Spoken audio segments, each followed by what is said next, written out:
चीन के तियानजिन में सज रहा है एशिया का सबसे बड़ा कूटनीतिक मंच यानी शंघाई कोऑपरेशन ऑर्गेनाइजेशन समिट 2025 यानी एससीओ समिट 2025। चीन में हो रहे इस समिट में कई मायनों में ऐतिहासिक साबित इसलिए हो सकता है क्योंकि रूस, भारत, चीन तीनों मिलकर एक ऐसा समीकरण बना सकते हैं जो ग्लोबल सुपर पावर बन सकते हैं अगर तीनों मिलकर काम करें, जो ग्लोबल ताकतों के समीकरण को पूरी तरह से बदल सकता है। यूक्रेन युद्ध, गाजा संकट और एशिया में तनाव के बीच में ये बैठक और भी अहम हो गई है।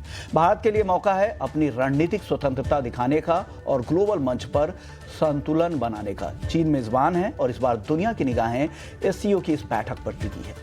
भारत के लिए मौका है अपनी रणनीतिक ताकतों को और कूटनीतिक संतुलन दिखाने का और ट्रंप टैरिफ की वजह से बनी चुनौतियों से निपटने के लिए एक ठोस मिलकर रणनीति बनाने का। तो चलिए अपने सहयोगी अभिषेक सतव्रतम को जोड़ते हैं। अभिषेक, सबसे पहले बताइए कि इस बार एससीओ 2025 इतनी चर्चा में क्यों है? भारत के लिहाज से यह समिट कितना महत्वपूर्ण है, बताइए।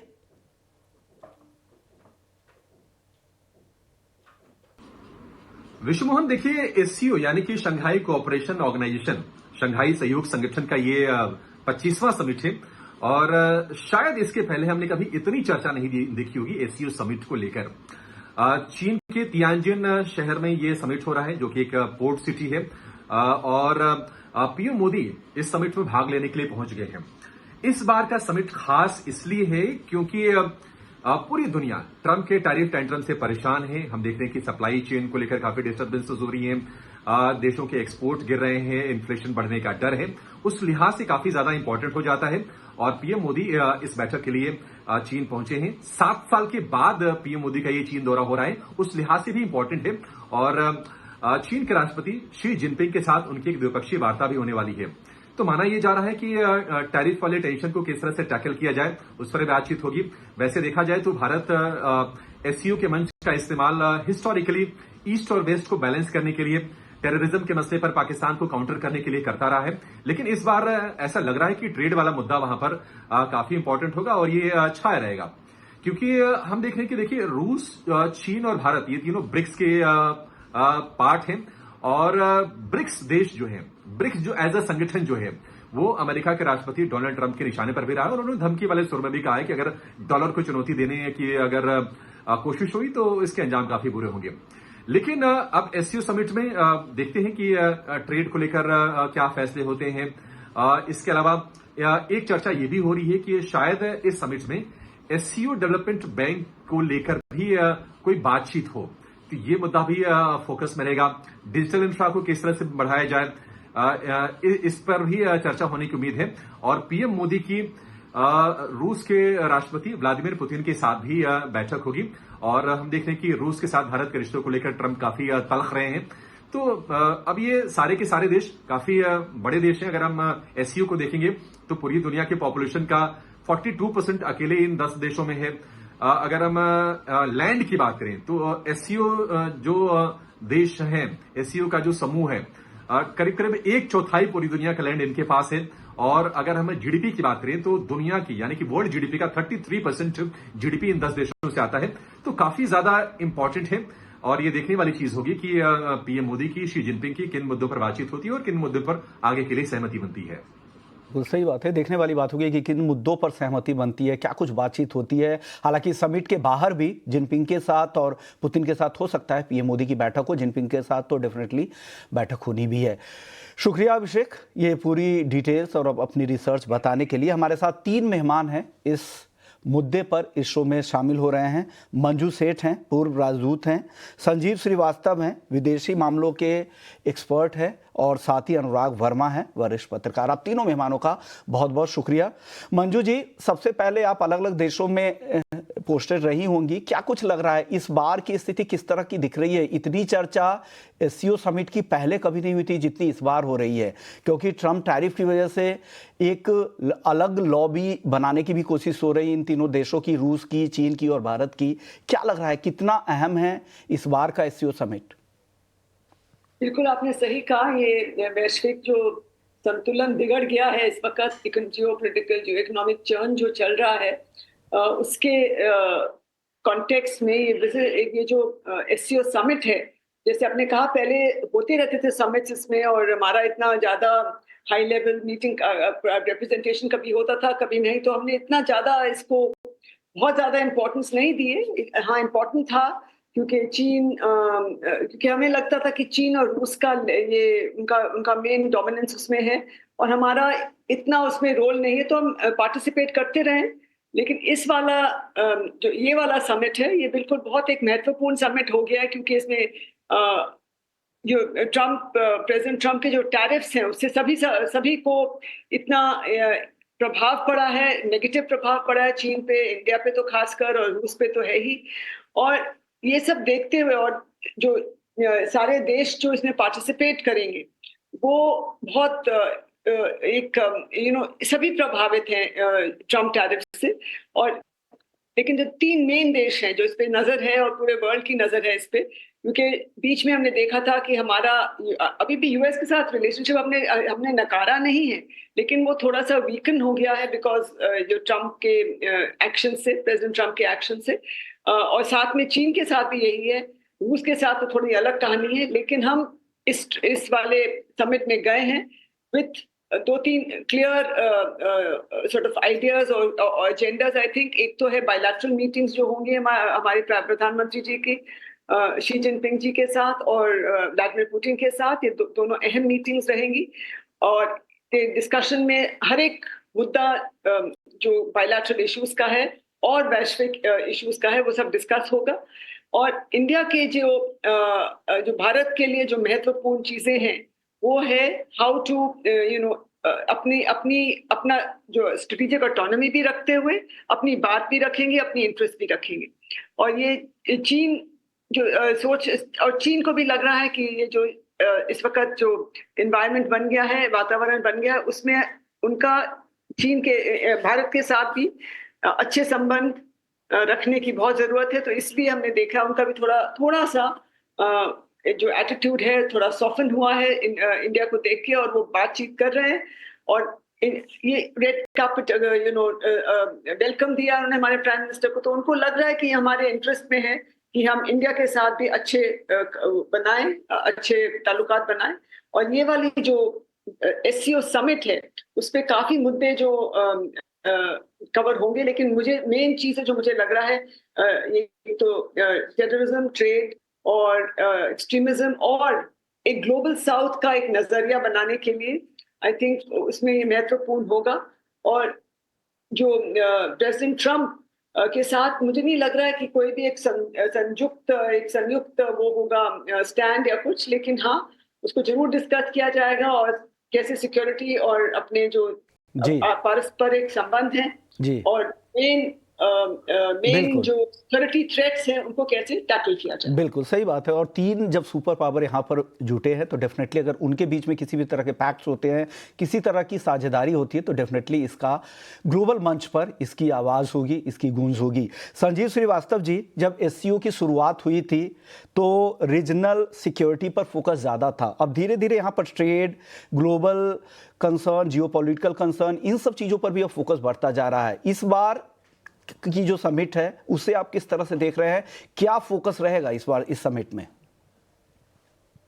देखिए, एससीओ का जो महत्व है वो लगातार बढ़ता जा रहा है।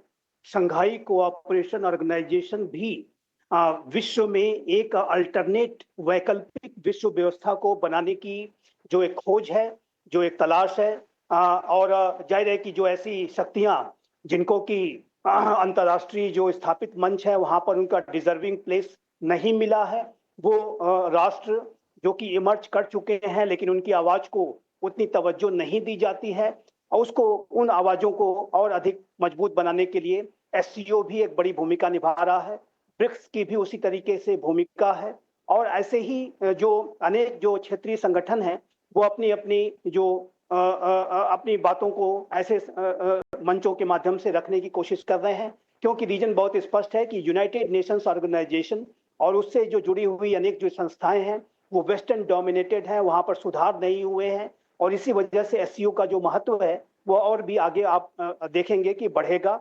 जैसा कि आपने कहा कि इसकी शुरुआत एक सिक्योरिटी आर्किटेक्चर को बनाने से हुई थी, लेकिन आज आप देखिए तो इसमें सदस्यों की संख्या भी अब बढ़ गई है, 20 नेता इसमें शामिल हो रहे हैं और साथ ही साथ इसमें जो जाहिर है कि अनेक ऐसे मुद्दे जो कि पहले इसका पार्ट नहीं थे, आर्थिक जो मुद्दे हैं, ट्रेड के जो इश्यूज हैं और जाहिर है कि आतंकवाद की जो चुनौती है, एक्सट्रीमिज्म, टेररिज्म, इन सारे विषयों पर चर्चा होगी और साथ ही साथ एक वैकल्पिक विश्व व्यवस्था को बनाने की जो संभावनाओं की जो तलाश है उसको भी ये राष्ट्र करेंगे। और ये जो तलाश है एक ऐसे समय में बहुत ही ज्यादा महत्वपूर्ण हो गई है कि जब विश्व का एक अपने आप को एक रिस्पॉन्सिबल डेमोक्रेसी कहने वाला राष्ट्र यूनाइटेड स्टेट्स ऑफ अमेरिका जिस तरीके का नकारात्मक व्यवहार दर्शा रहा है और ट्रंप प्रशासन के कार्यकाल के दौरान अमेरिका की जो नकारात्मक जो सोच सामने आ रही है, उससे जाहिर है कि ये जो एससीओ के प्रोसेस को और अधिक प्रेरित करेगा कि एससीओ के राष्ट्र और अधिक मजबूत तरीके से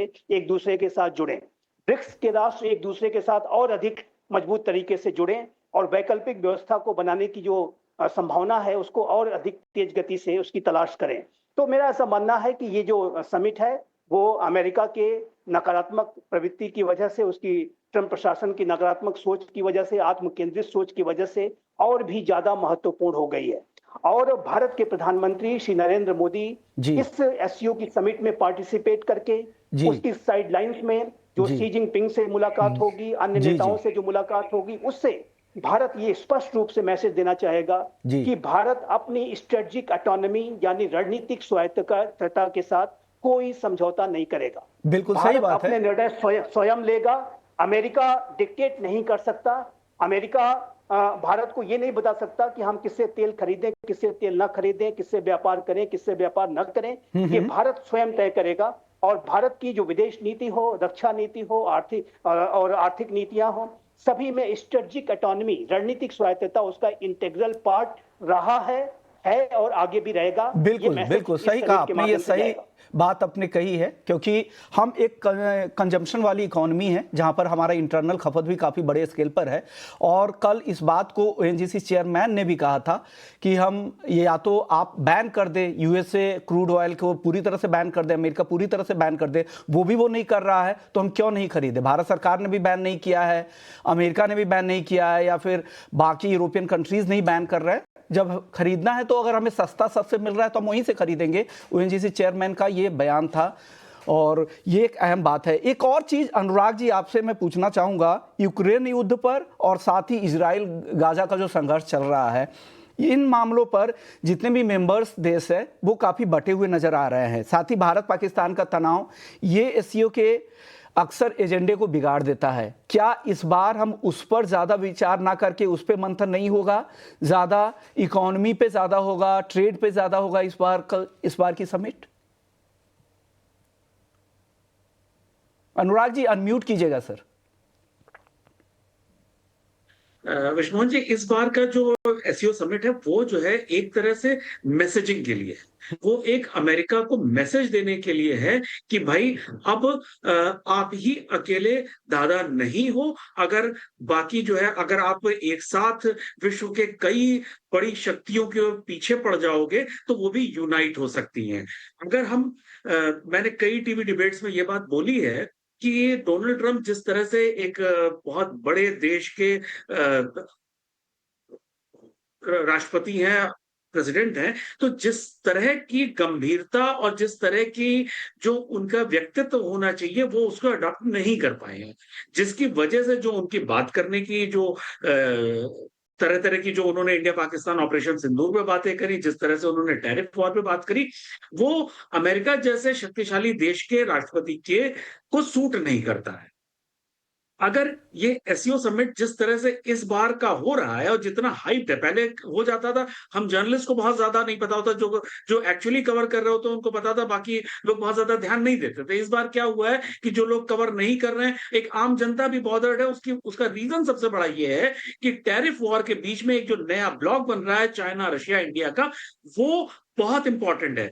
देखिए, अगर आप इकोनॉमी के उस पर बात करें तो अमेरिका की जो इकोनॉमी है उसके पैरेलल इन तीनों देशों की इकोनॉमी देखी जाए तो ऑलमोस्ट बराबर है या बड़ी है थोड़ी सी। तो ऐसे दृष्टिकोण में अमेरिका अगर इन तीनों देशों को नाराज करना चाहेगा तो वो क्या नाराज कर सकता है? क्या ये डोनाल्ड ट्रंप की अगर ये स्ट्रैटेजी होती कि तीनों देशों को एक साथ जो है नाराज करने जा रहे हैं, तो क्या उनके देश में वहां पे जो एक्सपर्ट्स हैं उनको ये करने देंगे? उनके ऊपर इंटरनल दबाव क्या होगा, वो चीज बहुत इंपॉर्टेंट देखने वाली है। हम्म। जिस तरह से इंडिया को अगर आप हटा दीजिए तो बाकी सारे जो देश हैं वो डी डॉलराइजेशन के पक्ष में हैं। डी डॉलराइजेशन के डायरेक्शन में अगर दुनिया जाती है, अगर चाइना रशिया जिस तरह से बातें कर रहे हैं डी डॉलराइजेशन के डायरेक्शन में अगर वो जाती है, जो अभी सिर्फ इंडिया उसके फेवर में नहीं है, अगर वो उस डायरेक्शन में जाते हैं तो अमेरिका की इकोनॉमी पे क्या असर पड़ेगा? क्या अमेरिका इसको एक्सेप्ट कर पाएगा कि नहीं कर पाएगा? इसके अलावा जो इस समय सबसे इंपॉर्टेंट चीज है एसईओ में, जिस तरह से पाकिस्तान के ऊपर जो टेररिज्म के लिए, अगर आप विश्व में जितने भी संगठन हैं उसमें जिस तरह से टेररिज्म की बात एसईओ में होती है उतनी उस तरह से कहीं नहीं होती। और एसईओ में अभी तक जैसे चाहे हमारे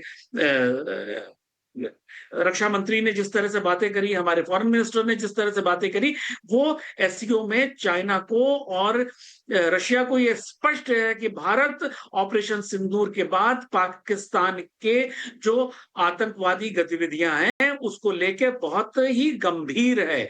ऐसी स्थिति में हमें यहां से एंटी टेररिज्म कोई बड़ा मैसेज मैं एक्सपेक्ट कर रहा हूं कि पाकिस्तान के खिलाफ यहां पे आतंकवाद के ऊपर कोई बड़ा बयान आ सकता है। और जिस तरह से पाकिस्तान इस समय कुछ पैसों के लिए, चंदे के लिए वो अमेरिका के गोद में जाके बैठा हुआ है, ये एक नया ब्लॉक बनता हुआ दिख रहा है कि अगर पाकिस्तान अमेरिका के साथ जा सकता है तो चाइना, इंडिया जो कॉन्टिन्यूअसली धीरे धीरे पास आ रहे हैं वो क्यों नहीं पास आ सकते हैं? ओके, बिल्कुल सही बात है।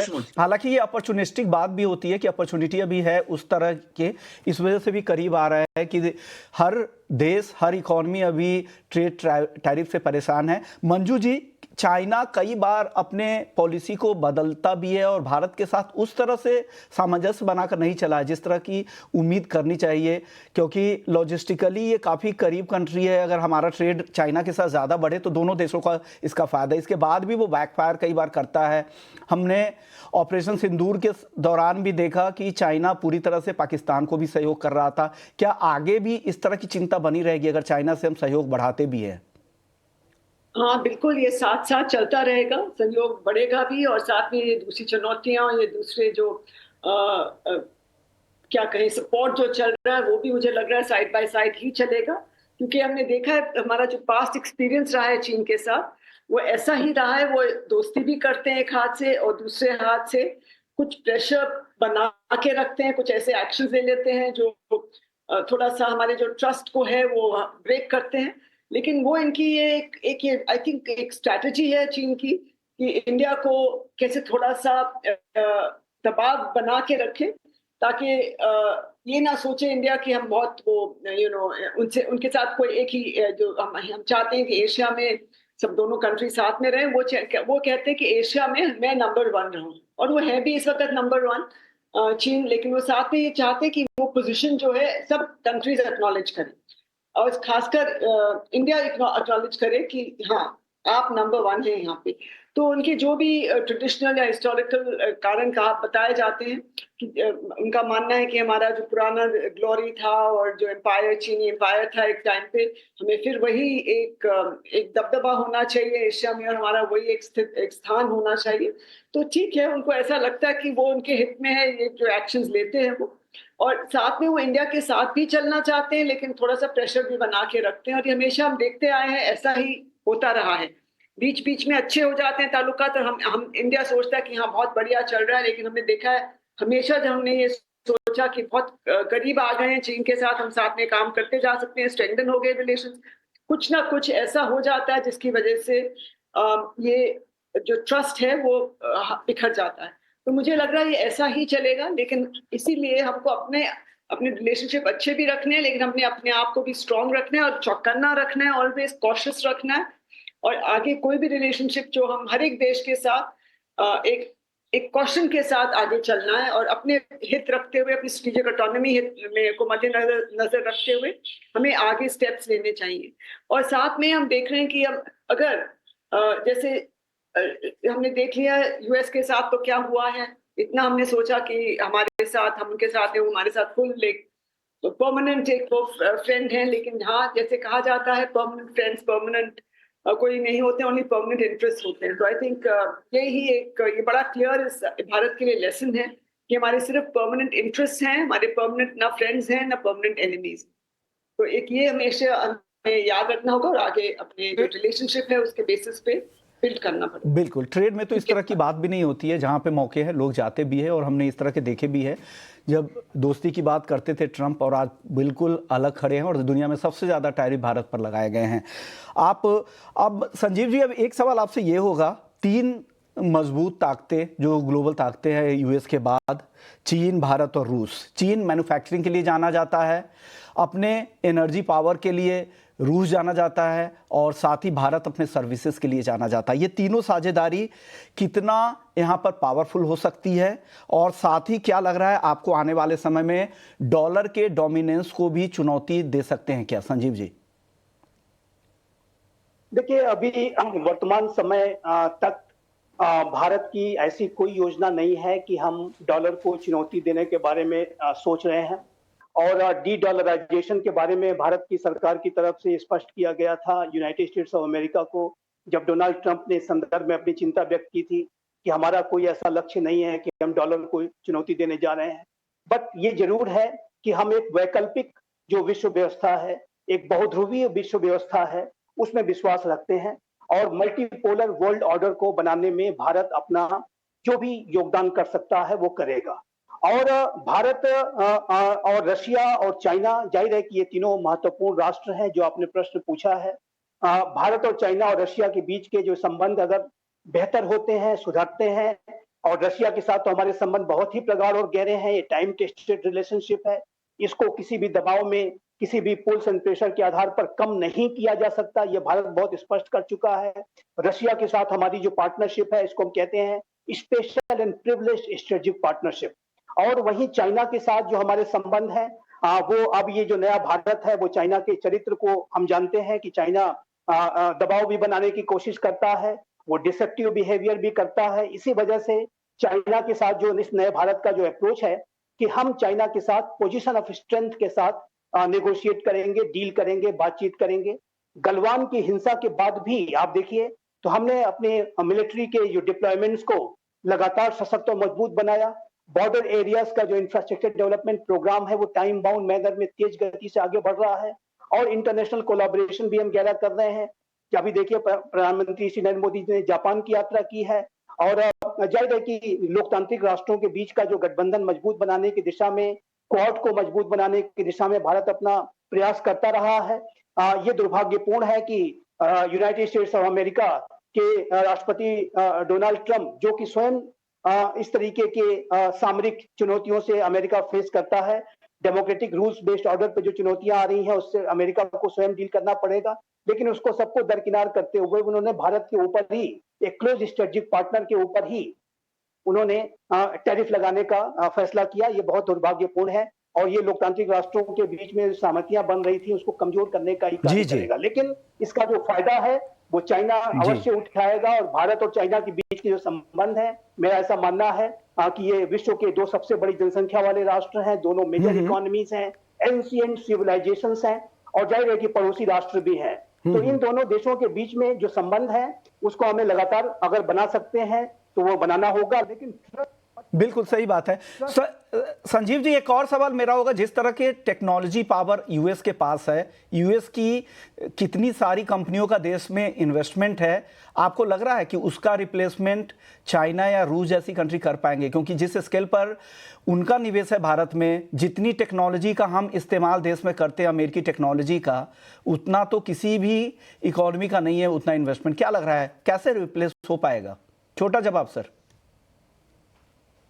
देखिए, मेरा ऐसा मानना है कि ये इसमें समय आवश्यकता है, लेकिन ये भारत हो, चाइना हो, ये जो राष्ट्र हैं वो अपने रिसर्च एंड डेवलपमेंट पे लगातार ध्यान दे रहे हैं।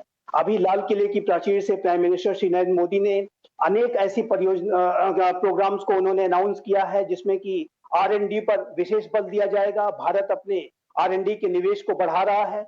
यदि मैं डिफेंस की आपको बात करूं तो आप देखिए तो DRDO ने कितने बड़े इक्विपमेंट्स बनाए हैं। अपने डिफेंस के प्लेटफॉर्म्स बनाए हैं, एयरक्राफ्ट कैरियर्स, फाइटर जेट्स बनाए हैं। उसी तरीके से अनेक जो एडवांस टेक्नोलॉजीज हैं उसके संदर्भ में भी भारत अपना प्रयास तेज कर रहा है, चाहे वो सेमी कंडक्टर्स हो, अन्य जो डायरेक्टेड एनर्जी वेपन्स हो, और सभी क्षेत्रों में भारत के द्वारा रिसर्च एंड डेवलपमेंट पर बल दिया जा रहा है। तो इसमें समय लगेगा। मेरा ऐसा मानना है कि अमेरिका काफी एडवांस्ड अवश्य है, लेकिन अमेरिका के द्वारा जो चुनौतियां प्रस्तुत की जा रही हैं उससे भारत के अंदर भी और चाइना और अन्य राष्ट्रों के अंदर भी एक आत्मनिर्भरता, जी, सेल्फ रिलायंस को हासिल करने का जो विजन है वो गहरा हो रहा है। और ये रिसर्च एंड डेवलपमेंट को, इनोवेशन को बढ़ाने में मददगार साबित होगा। ओके, बिल्कुल, कोशिश लगातार जारी है, लगातार हम भी इंटरनली कोशिश कर रहे हैं और भारत को भी समझ में आ गया है अगर आपको सेल्फ रिलायंट बनना ही पड़ेगा इसको लेकर।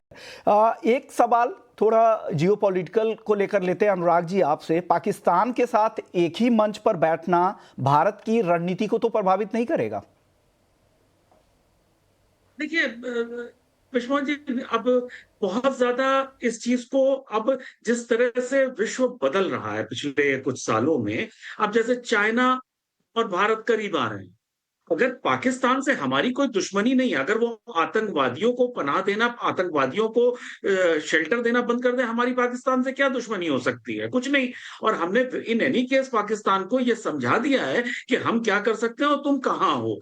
तो आप इस टाइप के मंचों पे अगर पाकिस्तान के साथ हम बैठ रहे हैं, जैसे कोई, मुझे नहीं लगता कि इसमें बहुत बड़ी समस्या है। लेकिन हाँ, अगर आप इसी को एक्सटेंड करते हैं कि जी हम आपके साथ ट्रेड भी करेंगे, जी हम आपके साथ खेल भी करेंगे, हम आपके साथ घूमने भी जाएंगे, तो वो गलत हो सकता है। लेकिन इस तरह से अंतर्राष्ट्रीय मंच पे अगर जहां पाकिस्तान भी मौजूद है वहां उसको नीचा दिखाने का कोई भी मौका मिलता है तो उसको भारत को लेना चाहिए।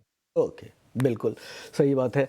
शुक्रिया। इसी नोट के साथ आप तीनों मेहमानों का शुक्रिया कहेंगे। हालांकि आप लोगों ने अलग अलग सेगमेंट, अलग अलग सेक्टर से आते, उसके बाद भी आपने सार्थक राय रखी और हमारे दर्शकों को गाइड किया इस मुद्दे पे, इकोनॉमी के लिहाज से अच्छे, जियोपॉलिटिकल मुद्दों के हिसाब से ऐसे, और कैसे कूटनीतिक मुद्दों पर भी आपने अपनी राय रखी। आप तीनों मेहमानों का बहुत बहुत शुक्रिया।